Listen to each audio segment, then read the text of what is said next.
Cave exploring, also called spelunking or potholing, is a pastime made for risk-seeking adventurers who aren't afraid to trek through some of the darkest, most unmanageable places on Earth.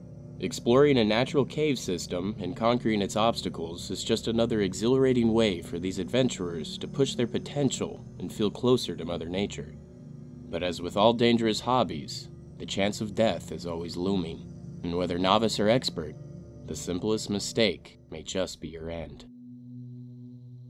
On November 24, 2009, John Edward Jones was visiting family in Stansbury Park, Utah for Thanksgiving. The family decided to do some cave exploring like they used to when John was a kid. They chose a popular location they'd never been to before called Nutty Putty, which was named after the soft brown clay lining the cave's interior. Around 8 p.m., John entered the cave with 10 other friends and family members and began exploring a large chamber known as the Big Slide. Soon after, John and his brother Josh split from the group with 2 other friends to find a more challenging section of the cave called the Birth Canal. When the 4 decided to go separate ways to look for it, John picked a waist-high hole to explore and went in head first. He found no place big enough to turn his body around and leave the tunnel, so he kept going. John eventually saw a fissure that dropped nearly straight down in front of him, which may have appeared to widen out at the bottom, giving him a spot to turn around. Rescuers believe John sucked in his chest to investigate the fissure, sliding his torso over a lip of rock and down into the 10-inch wide side of the crevice, but when his chest expanded again, he was stuck. Instead of widening so John could get out, the crack grew smaller and all but closed. Struggling to free himself only made John slide deeper into an even tighter 8.5-inch wide section of the fissure. One arm pinned underneath him, the other forced backward by an outcropping of rock. His headlamp was also knocked off. When John's brother Josh heard his older brother was stuck, he made his way down the waist-high tunnel to help him. But after getting stuck himself in a section known as the corkscrew, and seeing how far his brother was wedged in the crevice, Josh knew they had a serious problem. John was almost completely upside down with only his feet and about 6 inches of his legs sticking out of the tight opening. Josh attempted to pull him out, but soon realized they would need help to free his brother. He told John he was calling for help, then made a friend stay with his brother as he made the journey out of the cave to alert emergency services. When he was sure help was on the way, Josh made his way back to where John was stuck and took the friend's place by his brother's side. The Mormon brothers passed the time by praying and talking about Josh's plans for the future. Just before midnight, over 3 hours after John had first gotten stuck, members of the rescue team began arriving. It took rescuers about 30 minutes to reach the tunnel where Jones was stuck.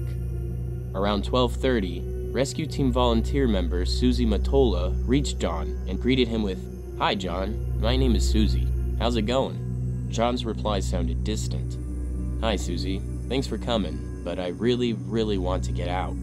"Oh, no worries, John," she told him. "You're going to be out of here lickety-split." As Susie analyzed the situation, though, she knew it was not going to be an easy task. The 6-foot, 200-pound Jones was encased upside down by a tight crevice, except for a small section of his legs and feet protruding out. The human body is designed to walk upright, and the heart works with the force of gravity, not against it. When rescuers told trauma physician Doug Murdoch that John was nearly upside down, he knew the trapped man didn't have much time. Being upside down, your body has to pump the blood out of the brain all the time, he said. Your body isn't set up to do that. The entire system starts to fail. Murdoch headed for the scene, knowing blood and fluids would be pooling in John's brain and lungs. His circulation would be slowing, capillaries leaking, and toxins building up in his blood.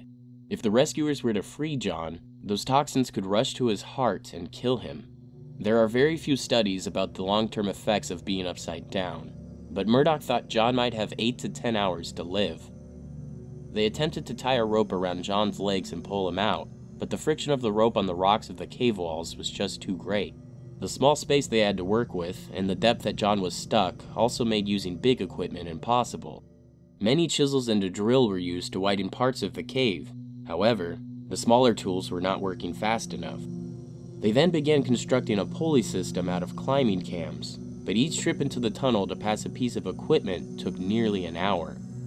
The rescue team did their best to keep John comfortable by singing religious hymns and keeping conversation. But as the hours passed, rescuers began to hear John's voice grow nasally, and his breathing labored as fluids began to slowly fill his lungs. When they finally got the pulley system operational and began inching John out of the crevice, his feet hit the tunnel's low ceiling. With his heart struggling to pump blood into his legs, the contact made him scream in pain. That's when the rescuers came to a horrible realization. The angle of the tunnel meant they couldn't bend John's body backwards without likely breaking his legs. In his weakened state, the shock could kill him, and the cams anchoring the pulleys were slipping from their places on the cave walls. Around 24 hours later, they had made little progress, and John was beginning to have a very difficult time breathing. Over 100 men and women worked tirelessly to free John from his prison. Unfortunately, 27 hours into the rescue, Jones became unresponsive. Just before midnight on Wednesday, November 25th, John Jones was declared dead. The 26-year-old medical student left behind his wife Emily, a 1-year-old daughter named Elizabeth, and another child that was expected to be born in June of 2010. After his death, the Nutty Putty Cave was closed, and the entrance was eventually sealed with cement, with John's body still inside.